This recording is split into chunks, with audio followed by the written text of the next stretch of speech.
দেশের জনপ্রিয় সঙ্গীতশিল্পী মমতাজ বেগম এইডস রোগে আক্রান্ত এমন একটি খবর সম্প্রতি সামাজিক যোগাযোগ মাধ্যমে ছড়িয়ে পড়েছে। আর এই খবর জানতে পেরে বিব্রত হয়েছেন জনপ্রিয় এই গায়িকা। পাশাপাশি বিষয়টিকে পুরো গুজব ও ভিত্তিহীন বলে মন্তব্য করেছেন তিনি। জনপ্রিয় এই সঙ্গীতশিল্পী জানান, তিনি সম্প্রতি যুক্তরাষ্ট্র থেকে একাধিক স্টেজ শোতে অংশ নিয়ে দেশে এসেছেন। ঈদের পরও দেশের বাইরে বিভিন্ন দেশের স্টেজ প্রোগ্রামে অংশ নেবেন তিনি। শীঘ্রই বিভিন্ন প্ল্যাটফর্মে মুক্তি পাচ্ছে তার একগুচ্ছ নতুন গান। এরই মধ্যে তার এইডস আক্রান্ত হওয়ার ভিত্তিহীন খবরে ভীষণ বিব্রত হয়েছেন এই গায়িকা।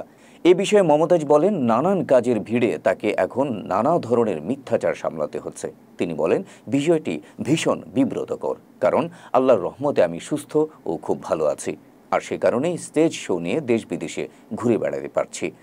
যারা এসব মিথ্যা কিংবা গুজব ছড়াচ্ছে তাদের সুবুদ্ধির উদয় হোক বলেও মন্তব্য করেন তিনি। যারা এসব বিভ্রান্তিকর তথ্য ছড়াচ্ছে তাদের ভালো পথে ফিরে আসারও পরামর্শ দেন ফোক সম্রাজ্ঞী খ্যাত এই কণ্ঠশিল্পী।